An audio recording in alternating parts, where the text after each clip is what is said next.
ಈ ಚಳಿಗಾಲಕ್ಕೆ ಪರ್ಫೆಕ್ಟ್ ಆಗಿರುವಂತಹ ಆರೋಗ್ಯಕರವಾದಂತಹ ಒಂದು ರಸಂನೊಂದಿಗೆ ಬಂದಿದ್ದೇನೆ.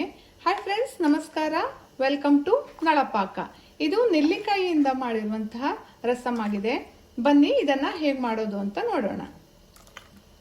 ಒಂದು ಅರ್ಧ ಲೋಟದಷ್ಟು ತೊಗರಿಬೇಳೆಯನ್ನ ಚೆನ್ನಾಗಿ ತೊಳೆದು ನೀರು ಹಾಕಿ ಇಟ್ಕೊಂಡಿದ್ದೇನೆ.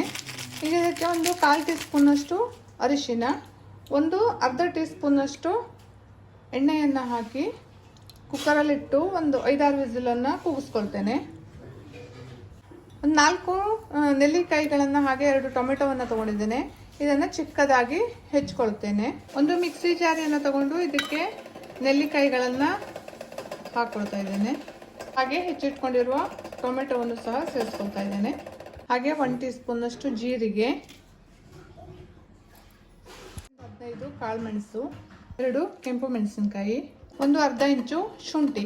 ಇದನ್ನು ಚೆನ್ನಾಗಿ ರುಬ್ಕೊಳ್ಬೇಕು, ನುಣ್ಣನೆ ಪೇಸ್ಟ್ ಮಾಡ್ಕೊಳ್ಬೇಕು. ಒಂದು ತವವನ್ನು ಕಾಯೋಕೆ ಇಟ್ಕೊಂಡು ಅದಕ್ಕೆ ಸ್ವಲ್ಪ ಎಣ್ಣೆಯನ್ನು ಹಾಕ್ಕೊಳ್ತಾ ಇದ್ದೇನೆ. ಎಣ್ಣೆ ಕಾಯ್ತಾ ಇದ್ದಾಗೆ ಸಾಸಿವೆಯನ್ನು ಹಾಕ್ಕೊಳ್ತೇನೆ. ಹಾಗೆ 1 ಟೀ ಸ್ಪೂನ್ ಅಷ್ಟು ಜೀರಿಗೆ, ಇಟ್ಕೊಂಡಿರುವಂಥ 4 ಬೆಳ್ಳುಳ್ಳಿ, 5-6 ಕರಿಬೇವಿನ ಎಲೆಗಳು, ಸ್ವಲ್ಪ ಫ್ರೈ ಮಾಡ್ಕೊಳ್ಬೇಕು. ಇದಕ್ಕೆ ರುಬ್ಬಿಟ್ಕೊಂಡಿರುವಂತಹ ನೆಲ್ಲಿಕಾಯಿಯನ್ನು ಸೇರಿಸ್ಕೊಳ್ತಾ ಇದ್ದೇನೆ. ಸ್ವಲ್ಪ ನೀರನ್ನು ಸೇರಿಸ್ಕೊಳ್ತೇನೆ. ಚಿಟಿಕೆ ಅರಿಶಿನ, ರುಚಿಗೆ ತಕ್ಕಷ್ಟು ಉಪ್ಪು. ಇದನ್ನು ಮಧ್ಯಮ ಉರಿಯಲ್ಲಿ ಚೆನ್ನಾಗಿ ಕುದಿಸ್ಕೊಳ್ಬೇಕು. ನೋಡಿ, ಚೆನ್ನಾಗಿ ಕುದೀತಾ ಇದೆ.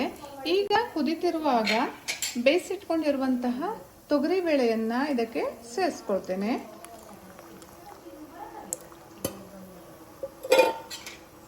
ಈಗ ಮತ್ತೆ ಇದನ್ನ ಕುದಿಸ್ಕೊಳ್ಬೇಕು.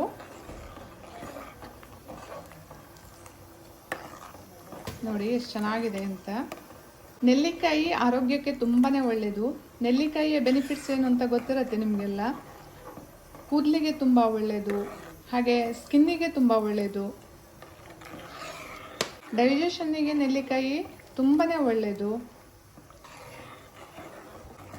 ಈ ಚುಮು ಚಳಿಗಂತೂ ಈ ಥರ ಒಂದು ರಸಂ ಮಾಡ್ಕೊಂಡು ಊಟ ಮಾಡ್ತಿದ್ರೆ ಬೊಂಬಾಟಾಗಿರುತ್ತೆ.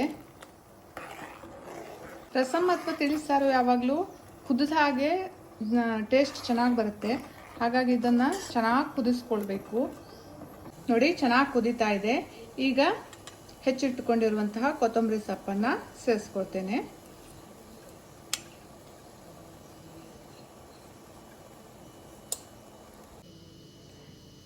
ನನ್ನ ಈ ವಿಡಿಯೋ ಇಷ್ಟ ಆದರೆ ಲೈಕ್ ಮಾಡಿ, ಶೇರ್ ಮಾಡಿ, ಕಮೆಂಟ್ ಮಾಡಿ ಹಾಗೂ ಸಬ್ಸ್ಕ್ರೈಬ್ ಮಾಡಿ.